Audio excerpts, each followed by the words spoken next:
Mickey Hart here, you're listening to the GAA Hour Football Show. The GAA Hour with Colm Parkinson is brought to you by Paddy Power, home of the Money Back Special. I'm not finished yet, it took me a long time to get here. Both players have spoken with each other, and they regret what happened. They've had a frank discussion with each other, and they're both of them are keen to now focus on getting back their county jerseys. That these fellas will get such a shell shock next Saturday evening that we'll put them back in their asses for 10 years. Where do you start with this one, lads? We've a draw in an All-Ireland final again, and for me this was a classic, and I won't hear anybody saying this wasn't a classic. I mean, the tension was incredible. I had a knot in my stomach watching it. I can't even imagine what Dublin and Kerry fans were feeling. I can't imagine what Kerry and Dublin fans that had money on it were feeling. I was just, it was an absolutely brilliant game. Both teams went at it. The big question for me is did Kerry leave it behind them? I think they did. But then you look at Dublin's complete domination of the last 11 minutes and all the wides. Connolly, Costello with the Hawkeye, Howard with a wide. Pretty sure Small had a wide in there as well. And then Dean Rock's wide at the very end. So then you're looking like Dublin finished that game with a man down much stronger. So it's hard to know. If you look at 66 minute, 1 point up against Dublin, a man up. In that context, Kerry left it behind it. But instead of Dublin cramping for the 5 in a row, I predicted it. Didn't predict it. I said it could happen. You have a chance of stopping the 5 in a row. You're a point up. That's squeaky bum time now. Dublin have been there before in an All-Ireland final. Kerry hadn't. Yeah, well, look, I suppose, take it for what it is. A drawn match, a sort of an epic struggle where both teams had periods of dominance. You know, supporters from both sides got great value, even though they're expensive tickets. But, you know, it was a great spectacle, a phenomenal contest. The result in doubt right to the last kick of the game. Yeah. I mean, that is what... You cannot get a better All-Ireland final than that. You know, back to who's going to feel sorer this morning in terms of not getting the victory, it's very hard to tell. I mean, like, Kerry missed numerous scoring opportunities in the first half. And then near the end of the game, you know, you would think Kerry would have the quality with a man extra, with tired bodies, to just be able to hold on to possession, not take the ball into contact, all the good things that you talk about. But Dublin's just manic work rate. They're absolute, you know, kamikaze type stuff, but really brave in terms of hunting down the ball, leaving players behind them to go and put pressure on the ball carrier. It was desperate from Dublin. We're losing our 5 in a row. We need this ball back. It's incredible stuff. And like, to be able to, you know, I think anyone who has it should probably just watch the last 15 minutes back again. You know, all of the massive turnovers from Dublin players, like Kevin McMenamin came in and made a couple of phenomenal tackles, Connolly with a tackle as well. Like, it was just the ferocity of effort from the Dublin players at the end of the game was huge. And that's not to take anything away from Kerry, because Kerry drove that throughout the course of the game. But when the game was there and their title was on the line, they deserve phenomenal credit with a man down to just find something. Like, that's not to do with tactics or skill on the ball or any of those things. That's just pure character. And, you know, they had it in spades, as they've shown throughout the years. But that was the biggest test I'd say they've ever had. Oh, definitely. And even Dean Rock at one stage, after a kick out, they all came converging on whoever was after winning it. And Dean Rock didn't go. He went to the goalie just not to give the handy out. Do you know what I mean? It was just like, it was almost like, we'll talk about the Kerry press and stuff like that in part 2. Because you're following the ball, Dublin had to leave players completely free. It's just Kerry couldn't get the composure to pick them out. You were saying Guinea was free. I know that they had overlaps under the Hogan stand twice. They just couldn't get enough. They couldn't get their head up. Couldn't get their head up to pick them out. Yeah, there was blue jerseys coming at the ball carrier or the man in possession every time he got it. So, you know, in the deafening noise, you can't hear anybody calling for a pass. Your mind is scrambled. You know, the atmosphere is incredible, and all of a sudden you get the ball. You're trying to control the ball. You're tired, and then there's just these big blue jerseys coming at you with huge physicality and, you know, proper, really good tackling as well. You know, you step past one man and all of a sudden another man hits you. You have to avoid him and you're straight into the third tackler, and it's like, you can't get the ball away. So, you know, look at it. Dublin deserve massive credit for the ability at that stage of a contest, with all the energy that had been expended by both teams, to be able to just bring that level of ferocity, you know, right at the end of the game is is just an incredible stuff, and it was amazing to watch that in the last few minutes. I don't think any team would be able to do what they did at the man down. If it was the other way around, Kerry wouldn't have got the ball back off Dublin. You sense they wouldn't have, and I think that's Peter Keane said after the game. He says, and he has a good point here, even though he gives so little away. Like I saw his interview, it was comical. Like I mean, Jesus. He says at the end of the day, we weren't in an All-Ireland final since 2015. We have a young team. What they're going to get only experience out of the game. This is there's a learning curve. I said all along we're in a crash course of a learning curve, and it's only helping out. No matter how confident as a county Kerry are, and they are incredibly confident, in the back of all those players' minds to be going up going, we want to fight. Are we as good as these? And now, going up to the replay, they can potentially say, we are as good as these. We have a match for there, fellas, and we can cause them an awful lot of problems. Yeah, and what I also think, people are starting to say that Kerry might have left it behind when they went to point up. They sort of shit themselves a little bit, they didn't push on, but they will be thinking coming up the road the next day that they were 5 points down with 56 minutes on the clock against Dublin, the most risk-averse, best team that we've seen probably ever. So to come back from 5 points down and they go 1 point up like that will be serious credit in the bank for them in their heads. The only problem is a lot of the Dublin players will be really pissed off with their performances.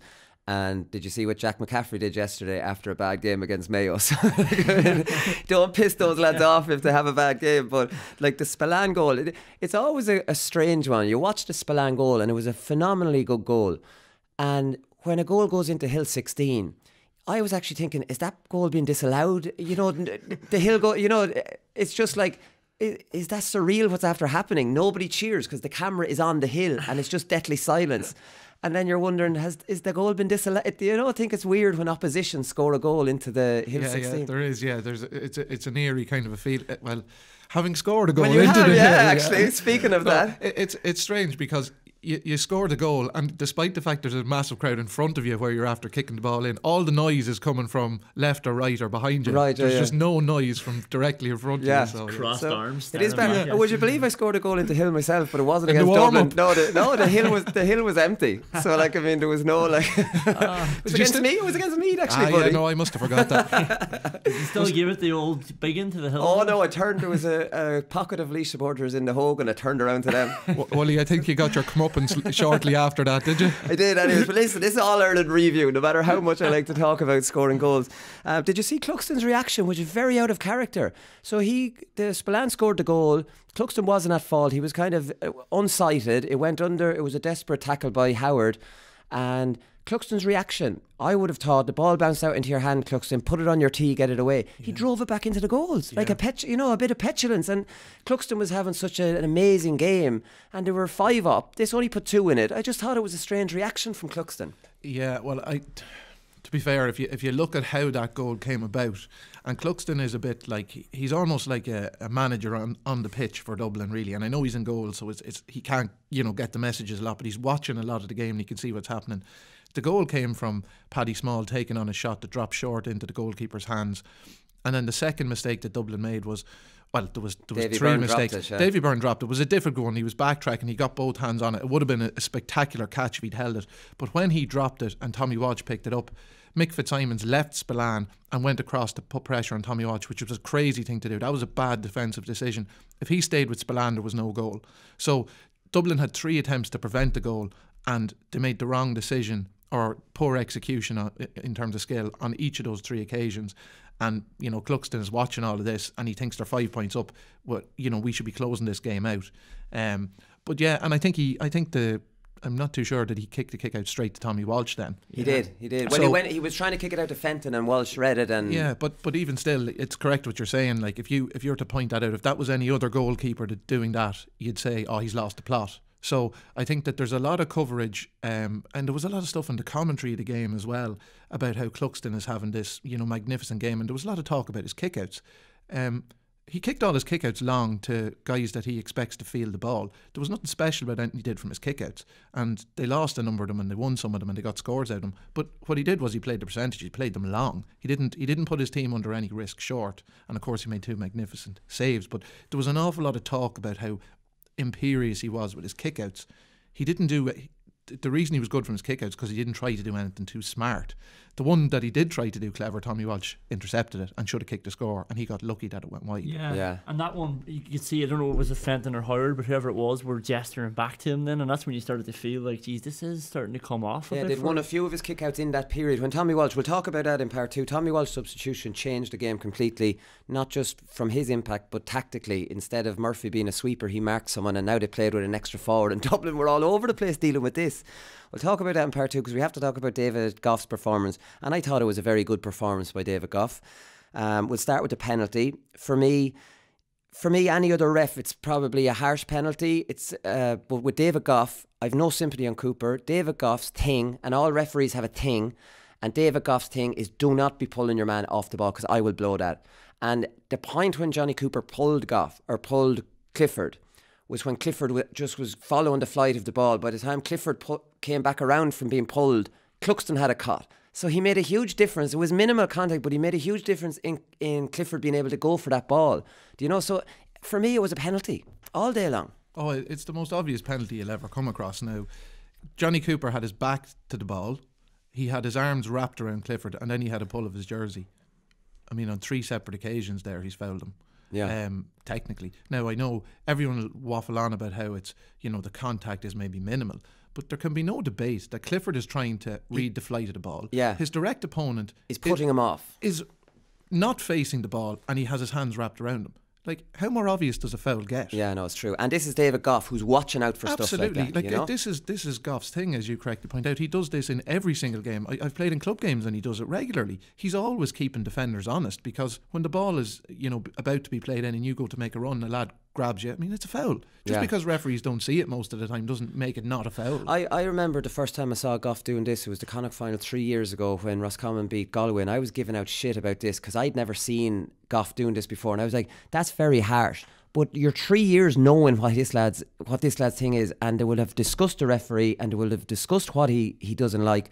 So Cooper was his discipline was not good enough, and he got caught by Gough at what Gough is looking at for. Yeah. So no sympathy whatsoever. Penalty. He's not asking a lot. It's just don't put your hands on the defender and pull him. Like, it's very clear what he's asking for. Yeah. And like, it's a hard rail. Let a lot of stuff go. Like, his games are always very physical. But if you're technically fouling someone by grabbing them, then it's a foul. But I mean, even if Cooper is facing the ball and he has his arm across, and the two guys are sort of wrestling, but they're both facing the ball, you'll get away with that. There won't be a free given, but he had his back to the play when his hands wrapped around him. I mean, come on. That's it. And Dublin got away with Cluxton coming off his line, and Gough had a good view of that. So I thought Gough potentially got that wrong. The reason I'm saying this is because Jim Gavin said after the game, he says, we didn't get a rub of the green in that regard on calls. But that happens in games. Sometimes you get these calls and some you don't. And I don't know how they didn't get a rub of green, because, the Cooper red, this is very black and white for me as well. So he got a tick for the penalty. Then he got his first yellow, slightly harsh. I think Clifford sewed him up the river there and dramatically fell back to get him the yellow. Now, Cooper again had his hands on him. You see John Small tried to do it to Tom O'Sullivan late in the game, sewed him up for a yellow, and O'Sullivan got a tick for it. Now, the reason Cooper didn't get a tick for that is probably only a tick offence is because he got ticked for the penalty. So now this is his second personal foul. He's getting a yellow. And then the last one is the most blatant foul I've ever seen. Clifford expertly uses his body to shield Cooper away from the ball. Cooper had committed, and now Clifford has him turned. So Cooper, in desperation, if Cooper just ran into the back of him, he might have got away with it. But he had missed him because Clifford had sidestepped him, and now he was going to be going flying out the other side of him. So he grabbed onto his arm to stop it and pulled Clifford with him. How could anybody? I went into at half time, and genuinely, I wasn't going to even mention this because it's just so dumb. Joe Brawley was saying it was a free out, and so was Kieran Whelan. Like, there was disbelief up amongst the journalists watching this. It was junior B level analysis now. This was not a free out in any shape or form. It was a second yellow, and it was a stonewall red card. You see, just on that, so the first yellow you talked about might have been harsh, but it doesn't have to be a yellow card offence. So when you have a tick, a second tick is a yellow card. Personal foul. And Gough went down to him. I think Gough actually held up 3 fingers. That's your third foul. Yeah. And so 2 ticks amounts to a yellow card, no matter if it's a yellow card offence or not. I get you. And then the third tick doesn't have to be a yellow card. If you get a third tick when you're already on a yellow, then you're off. Right. But that was a yellow offence, Yeah, though, it was. you know? Yeah, I think it was a black card, maybe, which would have been a red anyway. Like, you know, yellow plus black. Yeah. Anyway, but yeah. Like, how could anyone argue that was a free the other way? Like, I mean, that's just beyond belief now. Like, I mean, if I went on to RTE and I gave that analysis at half time and I never got asked back, I would say that's fair enough. I got that so wrong. Yeah. You know, and you're influencing people on that. People that might not understand it or have played the game. That Clifford did brilliantly there. And Cooper got sold up the river. Look, it's the oldest trick in the book as an inside forward, that you have the kamikaze defender trying to win a ball he's never going to win. And that's Cooper does this. You know, that he's a sort of a reckless enough defender at times. He was going, it's what makes him excellent when it works out, but he was going full out to get the ball. Clifford slightly steps towards his right.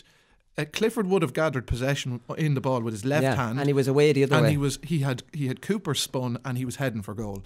The only reason Clifford wasn't able to gain possession of the ball was because Johnny Cooper grabbed him with both hands, grabbed Clifford's right arm with both hands, and dragged him to the ground. I mean, I'm astonished at it's astonishing, right? That this is even a talking point. That any of these decisions are a talking point. They're not. It's blatantly obvious to anybody who has watched football, anybody who has played football, and Johnny Cooper will absolutely know himself that he gave the referee a call to make, and it's as simple as that. Yeah, no, it's that. We'll move on from that, because it's not even something that we'll ever debate, because it was just so obvious. I did think that Dublin needed to take Cooper off Clifford. Clifford had a very mixed bag. He some terrible wides and a really bad one into the goalie's hands near the end when they needed it. And he was roasting Cooper. And now he's on a tick, right? Leave that go. Now you're on a yellow. You have to take him off then. It's too risky otherwise. And Jim Gavin said after game, I thought he was doing okay. David Clifford is a fantastic player. He wasn't doing okay. He was being roasted. No, he was being roasted, and he was being isolated in there too. And it was a bizarre matchup to begin with, because Cooper has kind of made a career on marking from the front and predicting out in front, and then Geaney had put manners on him with that ball for the penalty. Now Cooper's all over the place. Clifford's running in behind him, and they were getting ball up the field. Cooper played a lot of his football wing back. He's a good man marker, but against a Tyrone where he's predicting out in front and they're not going to kick it that much. Do you know, he's not a good man. Fitzsimons is your man as the last man in there. You know, as the... Yeah, well, there was no comparison between the marking job that Fitzsimons did and Cooper did. Like, Fitzsimons did a brilliant job with Clifford when he was on him. Cooper was all over the place. Now, look, unfortunately for him, he just had a bad game. Like, is he capable of having a good game on Clifford in that position? It's one of the first... It's probably the first time I can ever remember having to say it, but the Dublin matchup there was completely wrong. Yeah. It was the wrong matchup, and I don't know how the Dublin management ever thought it would be the right matchup. That's before the game. Yes. So now he's on a yellow. The very obvious thing is to go back to the matchup that was that little bit more obvious. Yeah, well, it's a reflection of the day Dublin had overall. I mean, Dublin's players, a lot of them didn't play that well. They didn't execute as they usually do. They were way below par, and their management didn't have a good game either. We'll talk about that a bit more in part 2 as well. Fair enough. Their management had a terrible day at the office. I think they froze. I think they completely froze on a lot of things, and they wouldn't be used to being in that position. They're usually winning games comfortably. Like, I mean, and Kerry were rattling them. We'll just go through one or two more incidents, because the Thomas Sullivan, a lot of people trying to say that was a second yellow. He got a tick for it. John Small completely exaggerated the foul. He was going back before Sullivan put a hand on him. It's not a yellow card offence, it's a tick, and it was his second one. So if he did that again, that's his yellow, and he's gone. On that occasion, even only, like, I would say that when you see that in real time, it looks like, geez, it looked like an awful tackle. Yeah.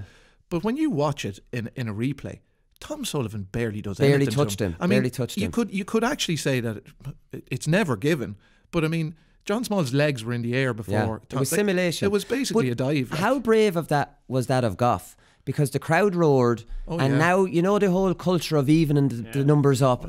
Gough was brilliant in that scenario to calmly tick him, put his note back, boos rang out around the stadium, and he didn't. I thought Gough had an outstanding game, because the Stephen O'Brien penalty, some people are complaining, it wasn't a penalty. It would have been the softest penalty ever. O'Brien went to shoot, McCaffrey's just kind of touching his arm, and he accentuated it as well. I couldn't fault Gough yesterday at all, other than the Cluxton coming off his line.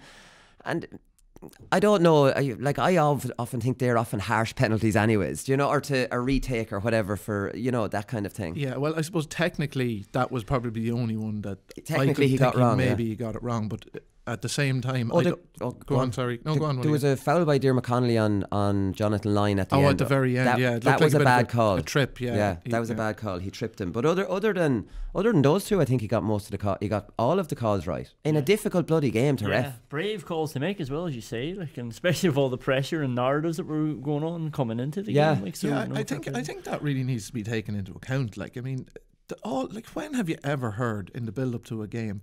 Like, nobody knows who the referee is. Like, the fact that his name was in the paper and there was all sorts of talk about him and questioning his character and all this sort of stuff.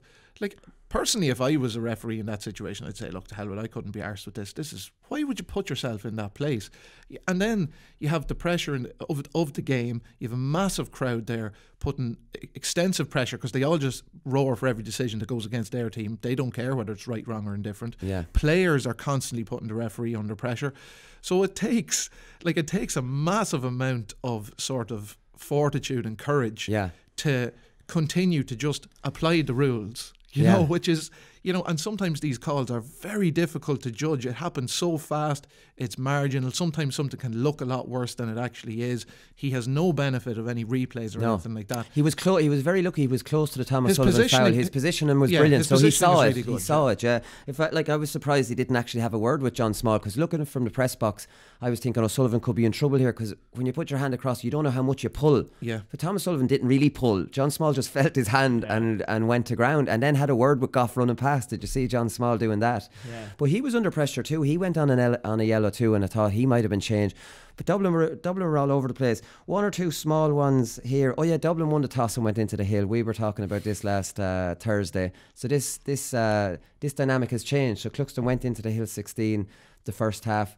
I don't really have much more to say about this other than it's happened again. Other than I was right, says Colm Parkinson. No, John Fogarty was right. I don't think anyone can be right on this. We're just pointing. We were actually wondering what the hell is going on, that usually they go into the hill in the second half. Another funny one, I thought. Two funny ones. So Kerry ran out in the field during the Cork minor presentation, which was completely out of order. Like, I mean, I know the game went to extra time, but they ran out. Dublin gave them another 4 minutes, but Kerry were out warming up as the Galway players were still looking at the presentation. Now, I don't know if this is a Kerry-Cork rivalry thing. Like, I know they're only young lads, but give them the 2 minutes to enjoy that moment, I thought. I know these things are all timed. The parade turned along the 45 instead of marching along the 21 in front of the hill, and the hill all started booing. I hadn't seen that before. I don't know if that's an All-Ireland final thing. Don't know if you noticed it on television, but they came to the 45, came across there to loads of boos. They were letting off a flare, the Dubs on hill. Usually they go down to the 21 and you get it right. And I would say both Kerry and Dublin players would have not enjoyed that. Like, walking in front of the hill like that, I've done it once and it was a cool thing to do, you know. You're down right in front of them parading around, and no pressure. Well, there's pressure on you, but the game's not on. Yeah.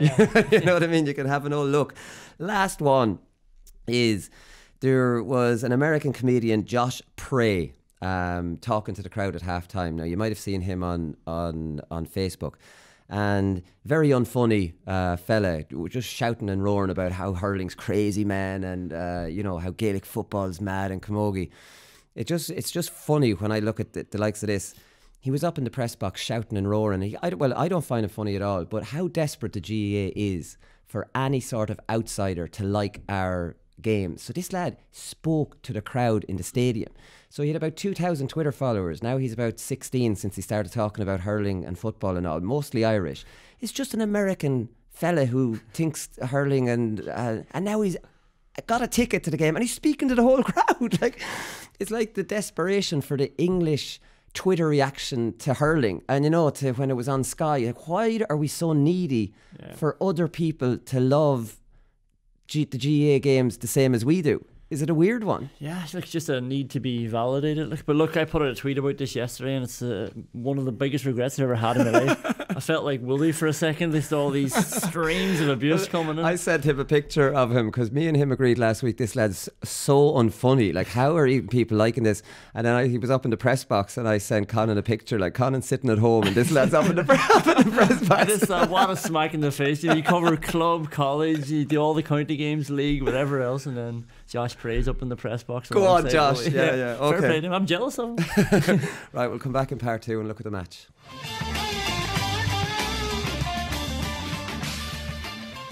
So the first 15 minutes, lads, first 17 minutes, Kerry were 5-4 up.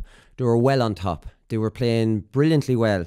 Not only were they 5-4 up, Clifford had missed 2 or 3 that he had to put over, 2 that were just gimmies for the likes of him. They'd missed a Guinea goal chance cleared off the line by James McCarthy. They had the penalty miss, and that Stephen O'Brien with a half chance off his left to went for right.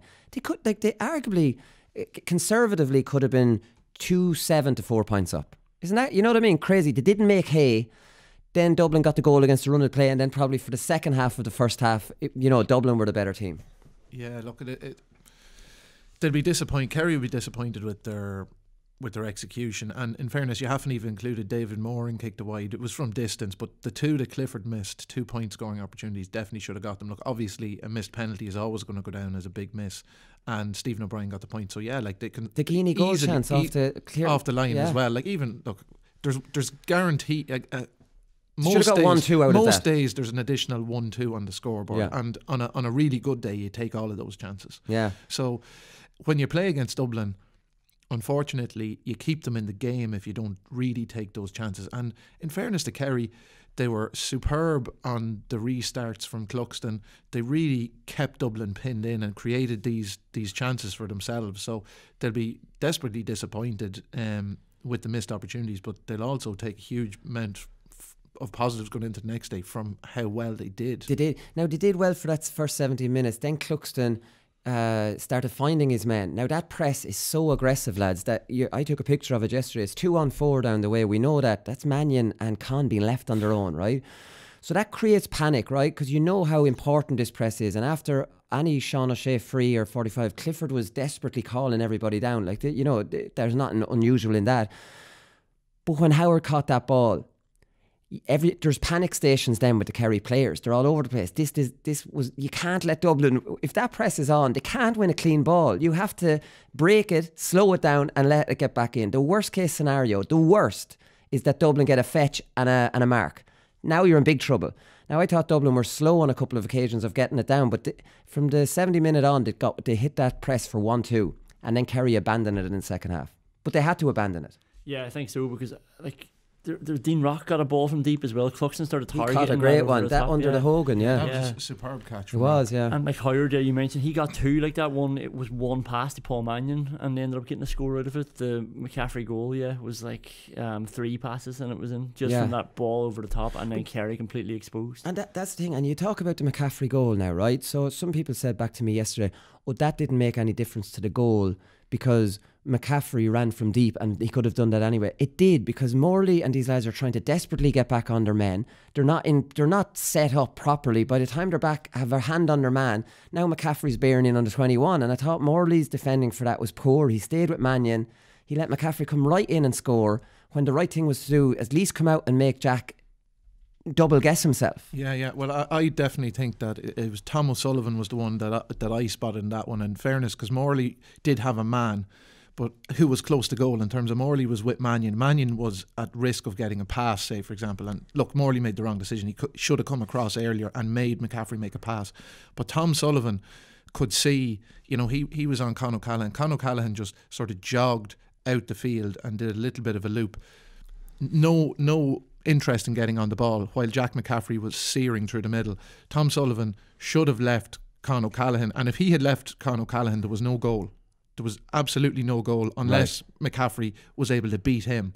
And all he had to do, there was a number of Kerry defenders chasing back, like obviously no one can catch McCaffrey. But is there an element in this of, he runs back to find his man, and then when he finds him, he's like not inclined to leave him again. You know, totally agree. He just didn't see. He didn't look. We've spoken about it an awful lot. He just didn't see the danger early enough. And in fairness to Tom Sullivan, he's such a really tight, sticky man marker that's kind of what he does. He just stays with his own man. But on that occasion, the right decision was to leave Conn O'Callaghan and get across and cover the centre because McCaffrey was steaming through the middle. Now, like I'd say, Kerry, when they look back at the video, will be able to point out a number of players that contributed to it. Like when Jack McCaffrey started his run, he ran actually for the length of the field, he ran past 6 Kerry defenders. Right. And he ran past 3 of them that were competing for the ball. You know, Gavin White being one of them. I can't remember who the other 2 were. They just didn't react immediately and get into a sprint. Like if they got into a sprint, you know, the sort of thing when you lose possession and everybody for a split second switches off. Yeah. And all of a sudden then the forward has the run on you and you're gone. And that was just what happened. And Kerry could have easily prevented that goal by reacting quicker and by their players making better defensive decisions. Yeah. They could have prevented the goal. It's a weird one with that Howard catch because he caught it over Gavin White, and Adrian Spillane had been detailed to mark Howard. So I don't know where Spillane had disappeared to at that stage, but he should have been there because he could have competed with him. Gavin White was completely out of his comfort zone jumping with Howard. But I thought that Kerry starting Jack Barry, I thought that would have been at the expense of Adrian Spillane. But no, Spillane went to follow Howard, which was another good matchup. And now Barry and Moran were well on top in midfield. And they shared the Fenton duties, which was a weird one. It was like, it's hard to understand who's picking who up. But Barry was trying to pick up Fenton.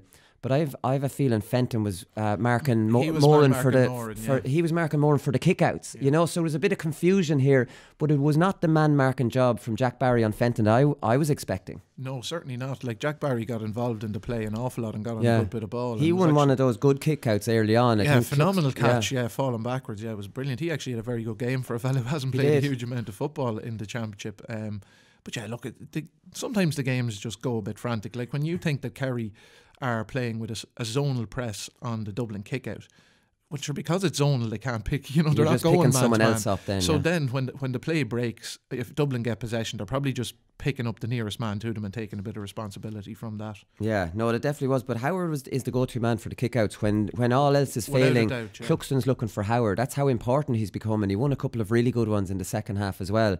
But that's it. It's hard to know with that press now, lads, because it is so aggressive. That when Cluxton realised that, well, I suppose he was trying to go long on all of them. To be fair, Wooly, like that's what I was saying. I don't know if I persist with it. He wasn't specific. He tried to do it a few times. It's just that, like, if you kicked him long, he wasn't going to go short because he realised Kerry had a massive numerical, you know, they had a numerical advantage there. They were going to pin Dublin in and put them under severe pressure. He would have been selling a man down the river now if he popped a short ball to him standing still. So he was kicking to the third line of the Kerry zone. The wall, press. as Conán called it. So they had 4 across their full forward line, 4 on the half forward line, and 4 across the middle of the field. So Cluxton was hitting that third zone of 4.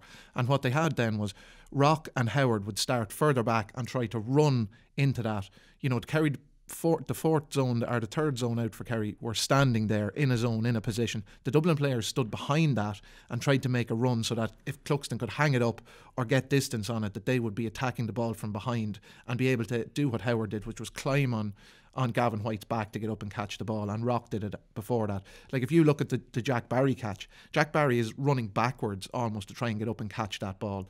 So it was right on the limit. So Cluxton, he was going for Howard because Howard's his go-to man. He's not going to kick it to David Moore, and he's trying to keep it away from him. He's going to that zone. He kicked a few of them out there. Kerry won some. Dublin won some.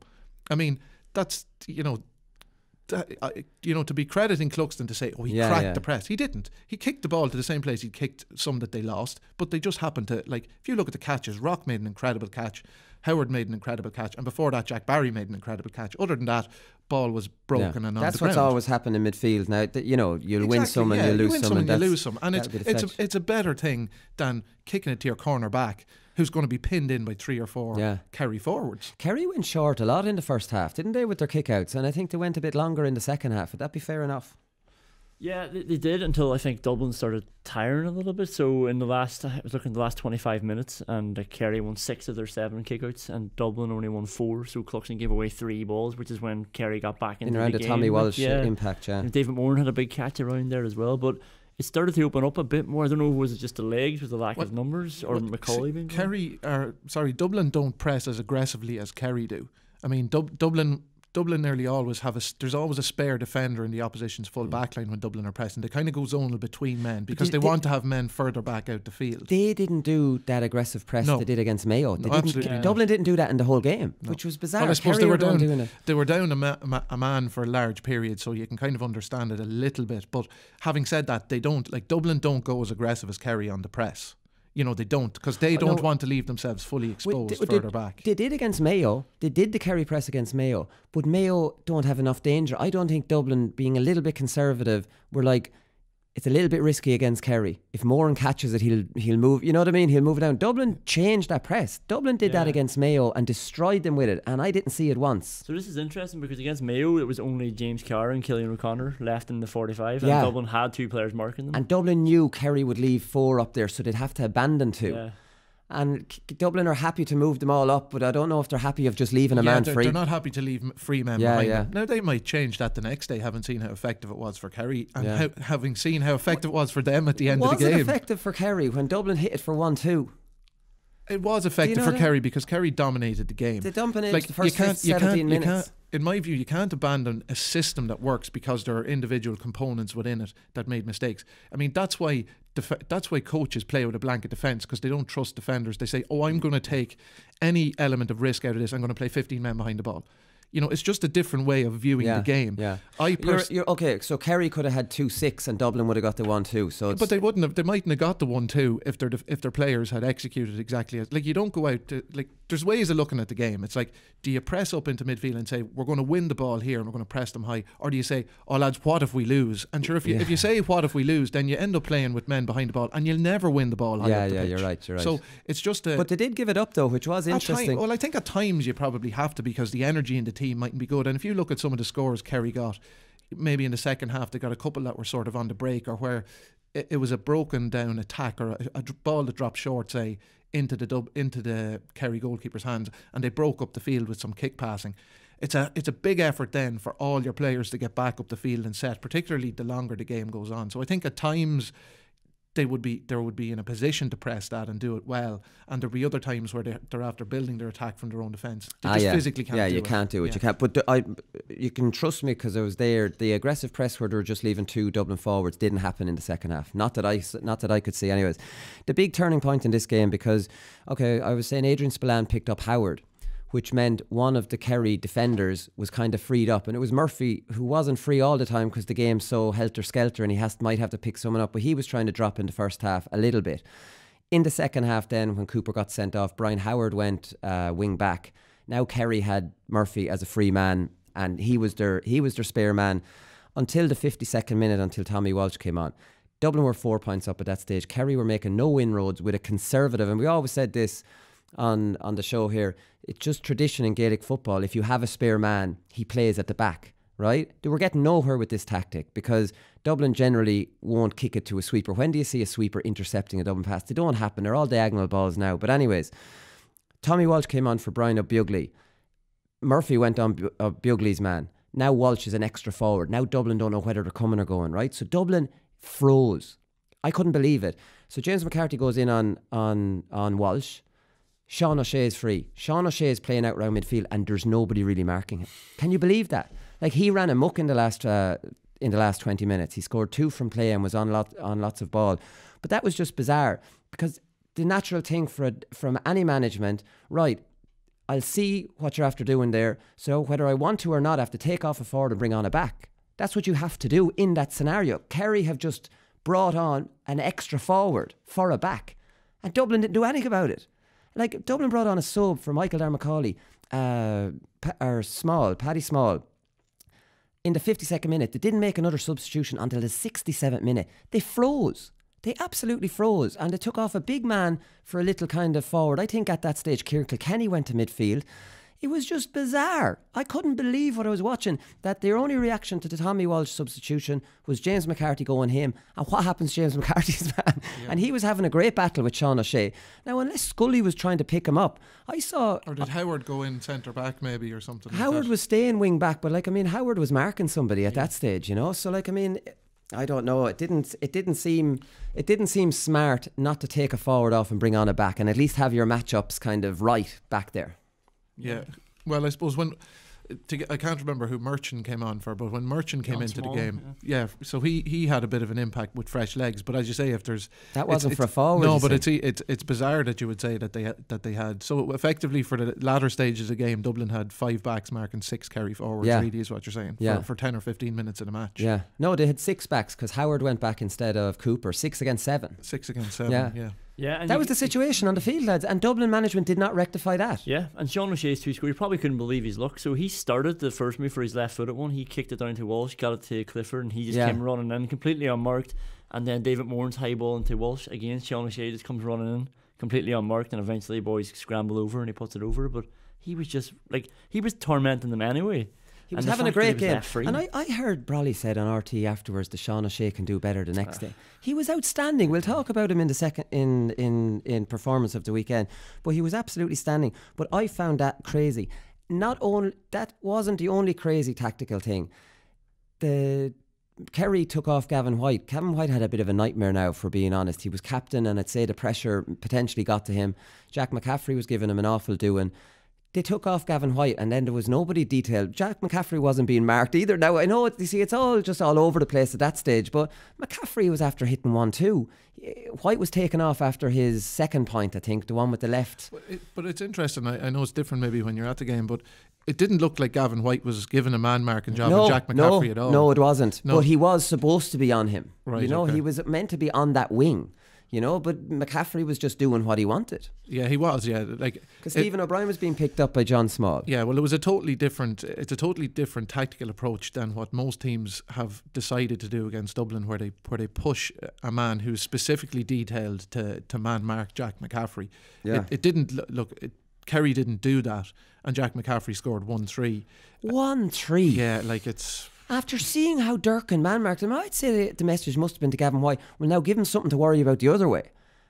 Well, I'd say no. If that happens, yes. But your main job is to watch him. There are points in the game that if we have an attack, try and make him worry them. But you have to watch him at all. I don't want you off here and now we have a turnover and you're trying to get away from him and now we have a turnover and he's gone. It can't happen. Yeah. Durkin just showed what to do. Yeah, look, there's no doubt about it that that was criminal on Jack McCaffrey. There's no evidence within the performance that Gavin White was given any responsibility related to Jack McCaffrey. No. So let's be fair, it's probably unfair to mention he was getting through a lot of work all over the field and playing his own game in the same way that Stephen O'Brien was playing his own game.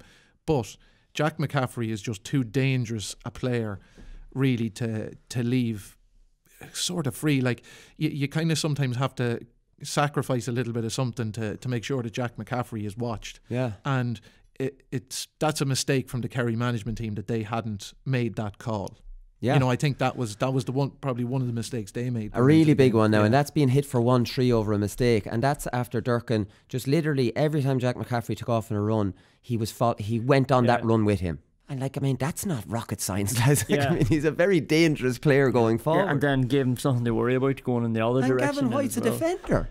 Yeah, if you look at it, McCaffrey only touched the ball in his own half 5 times. So that's how little he had to do in defence. He didn't even have to take the ball out of defence. He could just go forward completely free and pick it up in dangerous areas. And I was trying to think, why would Kerry do that? But maybe that's the only way that they thought they could limit Conn O'Callaghan and Paul Mannion by getting those players back. And it's too hard to cover all these bases. It is. And offering Jack McCaffrey onto you, though, that's where he revels. Leaving him outside and then he'll come on a burst and now you're at 6s and 7s then with his pace.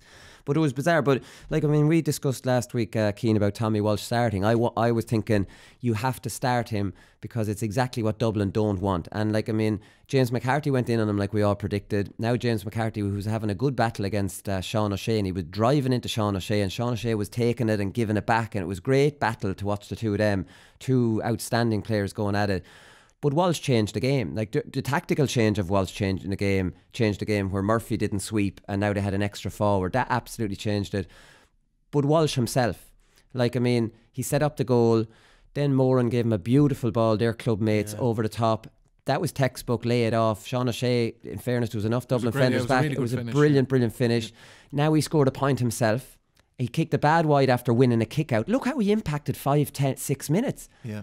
Dublin were all over the place when that happened. Now, I do think it was because he was almost an extra forward, as well as him being a really dangerous player. Yeah, he caused confusion. But look, Tommy Walsh is it's great to see him back, sort of looking like the player that he was before he went away to Australia in terms of just his ability to influence a big game like this. But look, either way, James Mccarthy back in full back on Tommy Walsh is not a good matchup for Dublin in any event. I mean, he's been lamped back in there just because he's a big lad. Yeah. But he's not a full back and he's not a corner back. So to put him in there on Tommy Walsh is a bad move.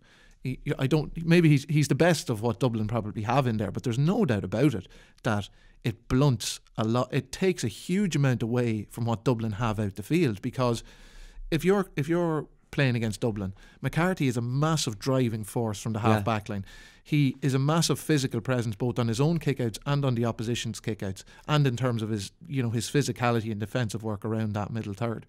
To have him back in the full back line, you're taking a lot off Dublin and you're putting him into a place where he's not comfortable, and he's going to probably get cleaned out by somebody like Tommy Walsh. Yeah, no, it is. But who do you deal with Tommy Walsh with? Fitzsimon's the only other one. Maybe Philly McMahon, who might wrestle with him or try and get a body in, who's good at that.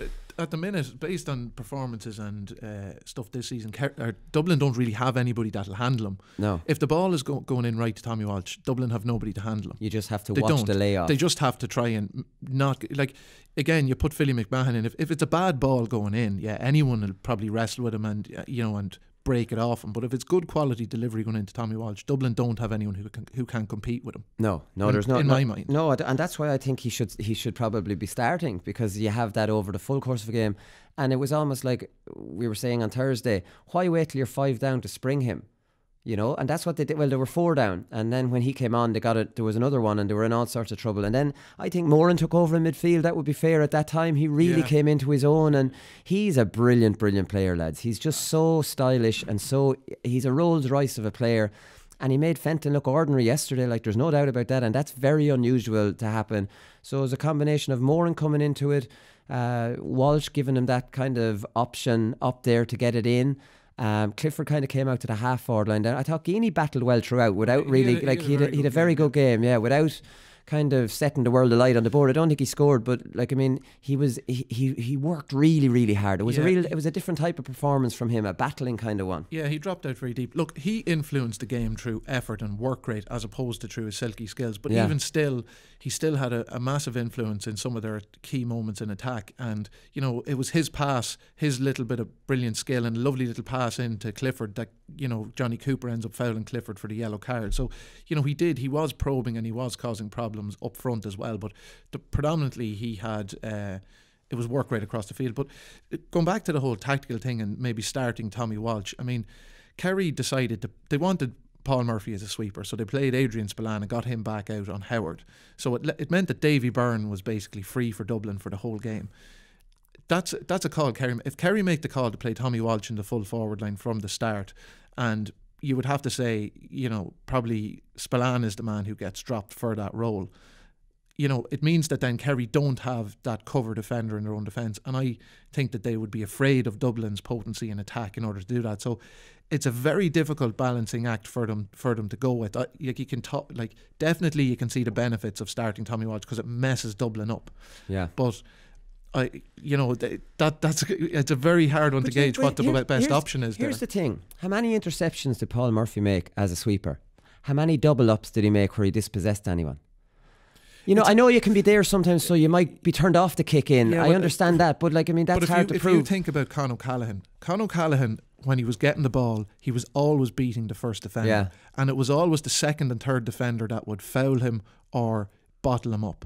And that's the thing that you have with a lot of the Dublin players in one-on-one battles. Even though the Kerry defenders defend really, really well one-on-one, those Dublin players get the ball in hand, they will beat the man one-on-one.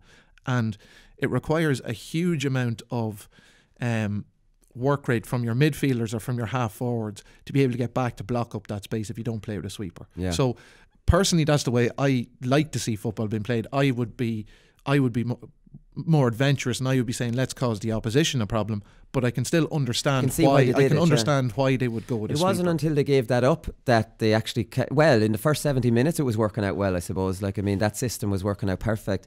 You know, there's no doubt about that. But like, I mean, we're back down to the last 11 minutes now, which we've kind of covered, and that was the 66 minute. Geez, Kerry really gave as good as they got in that last period. They were, you know, it was Kevin McStay said in the commentary, they're actually getting scores easier than Dublin, and they were. And the long ball was working. And the long ball worked for Dublin too, but I'd say they only did it twice in the whole game to Conán. Like, I'd be surprised they didn't do that a little bit more, Dublin. Yeah, it's surprising that they didn't probably try and isolate Conán O'Callaghan a little bit more. Because he was running through Kerry players like they didn't even exist. That's what I mean. He's transformed himself. Yeah, and look, despite the fact that Thomas Sullivan is a great matchup for anyone who's trying to look for the ball out in front and look for it short. Like, he's really tigerish and very tight.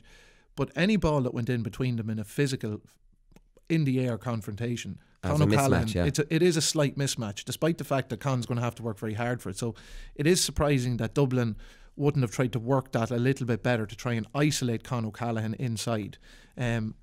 I think that's something they'll probably be looking to do a little bit more. They will learn. They will learn. That's one thing from Dublin. I remember the replay against Mayo. Dublin learned a lot from that draw, and I think they'll do the same again. I suppose that's pretty much for a preview show. I think we've covered it all here. Is there anything else there that I've missed? All right, we'll go to Paddy Power performance of the weekend.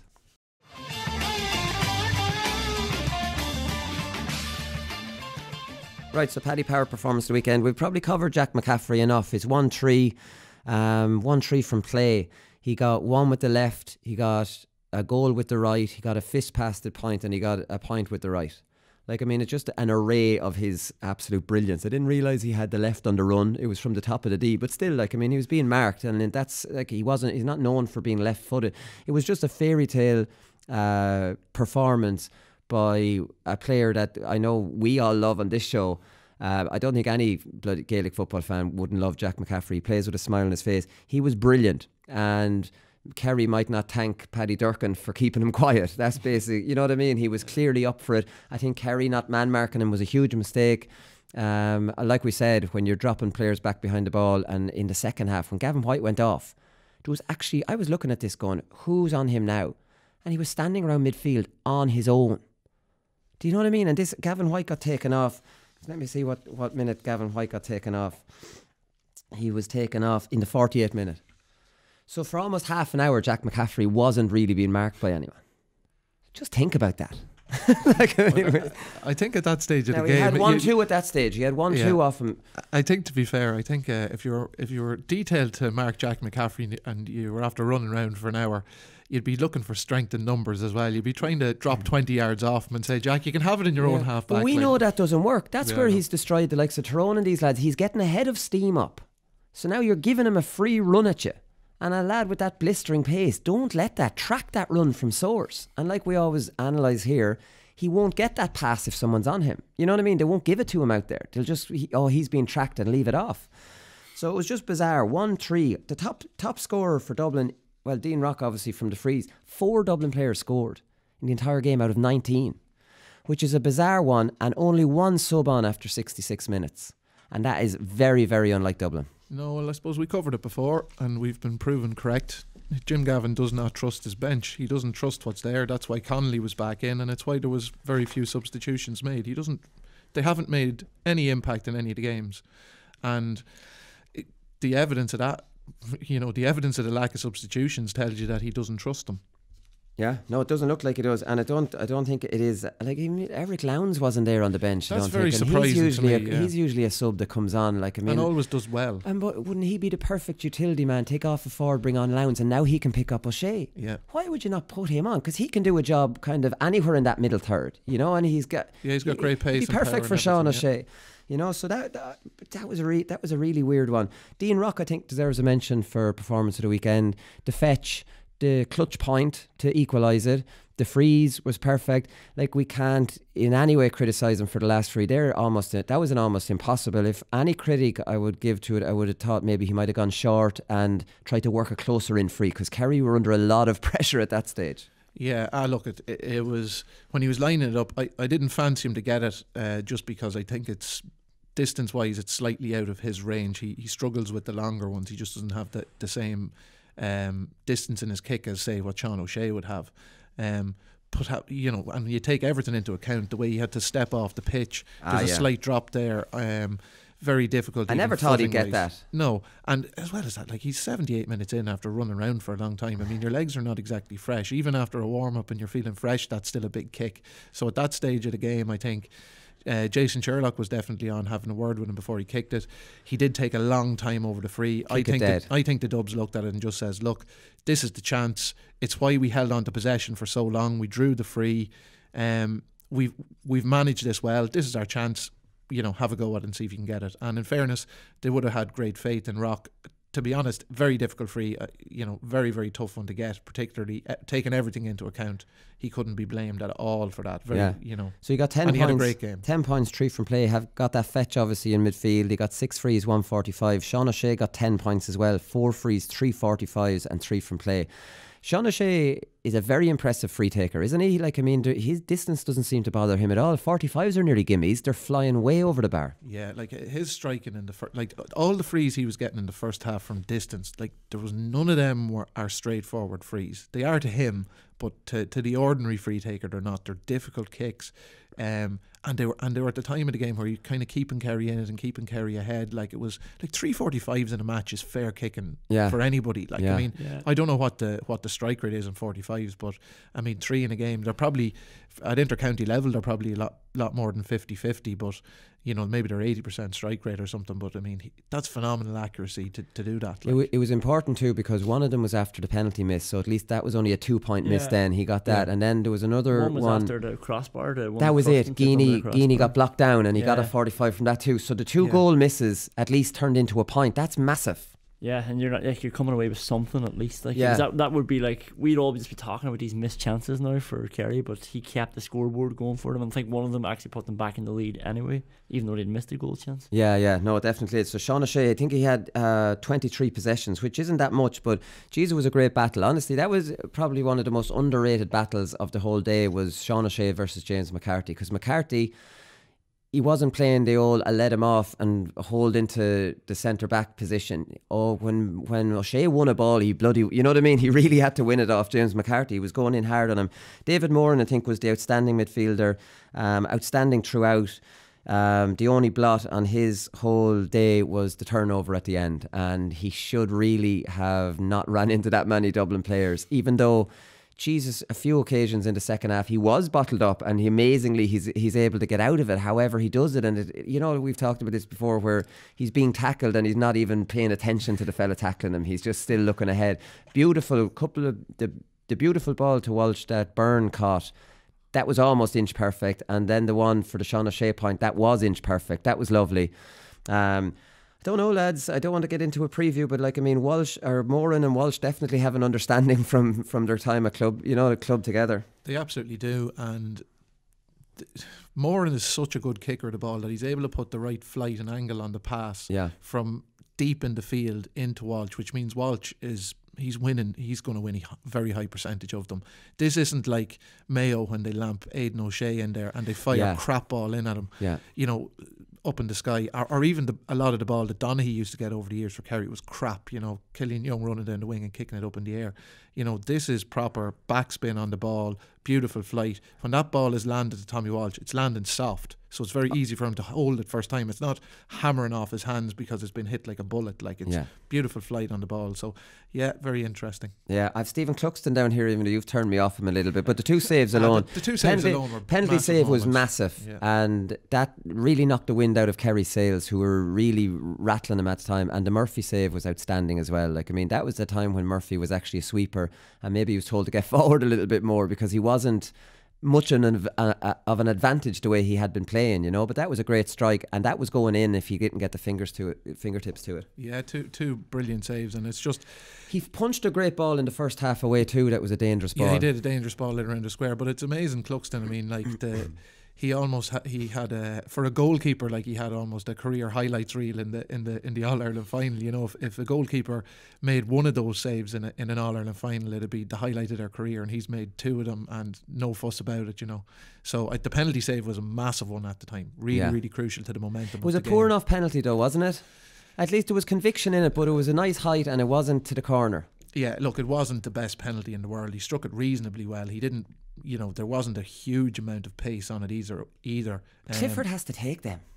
Clifford sticks that into the bottom left or the bottom right. Well, I'm actually surprised. With his left foot. I'm surprised with the strike that Sean O'Shea has on the ball. It's quite surprising to me that he. Yeah, I'm fairly sure Geeney's missed him in the past too. I don't remember him being a lethal penalty Geeney he's the senior man there. He's taken on the responsibility. We've seen them all score penalties before. Look, it just wasn't his best penalty in the world. And in fairness to Cluxon, he guessed the right direction. When he went the right way, he got a strong hand up to it. He did, and it's actually funny, when he guessed the right way, it wasn't in front of him. He had to put his hand back up to get it. Yeah. So it actually was a brilliant save in that it wasn't in the corner that it's right in front of your eyes. He put a hand back up and got a strong hand to it. So it was would we put it down to an outstanding save rather than a bad penalty?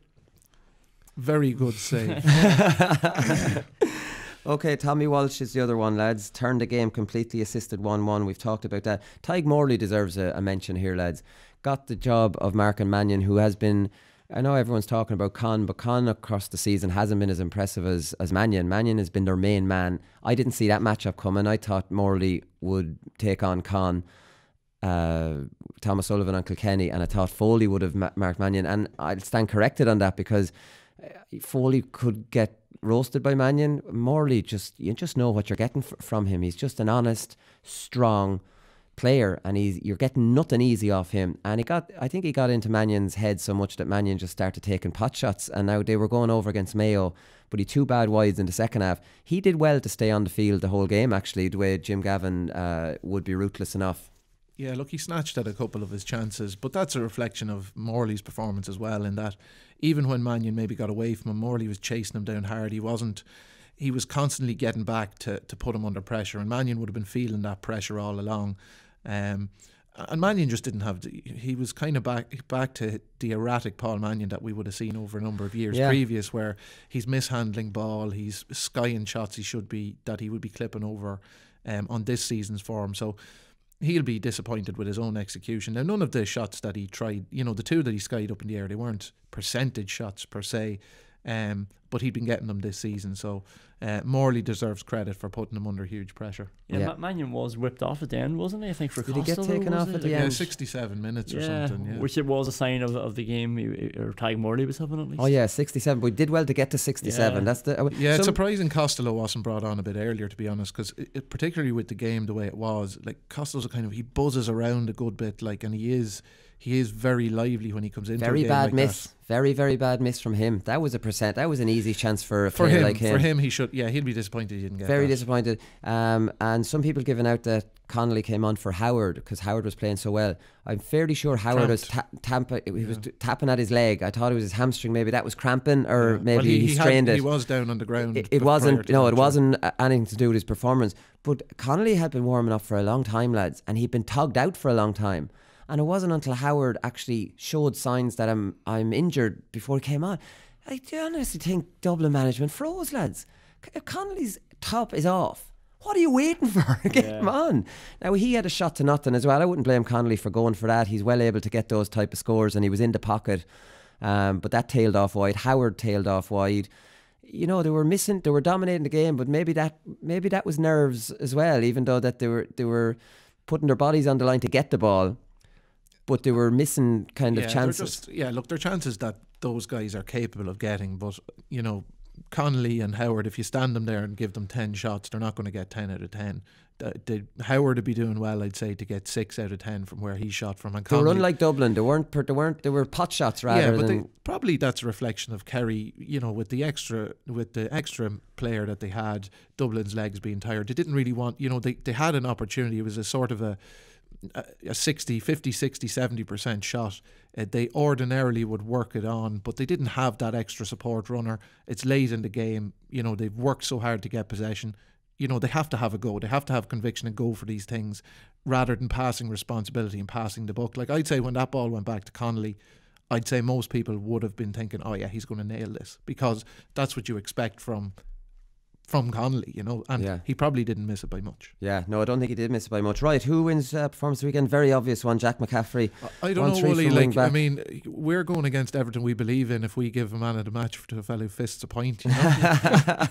That was one occasion. That was a fisted pint. There was no angle there. Like, I mean, that was, you can't even give out But about if he that. kicked a goal, they would have won it. Do not say anything about Jack McCaffrey here to me on this. Like 1-3 from wing back, and I'm a ex number 7 myself, and I really appreciate a man that can get 1-3 from wing back. So Jack McCaffrey, very obvious choice. Probably Sean O'Shea, the next one in line to get in there. I thought he was brilliant throughout, but he wasn't as good as McCaffrey. So Jack wins that. And we're around for another 2 weeks. Well, I'm going. Look, listen, it doesn't matter. It doesn't matter. We'll be doing a show Thursday. Sure, we'll do a preview show the following week as well. So we're hanging around. It's been a long season, but it's Kerry and Dublin in a replay, so we won't complain. We'll talk to you Thursday. Good luck.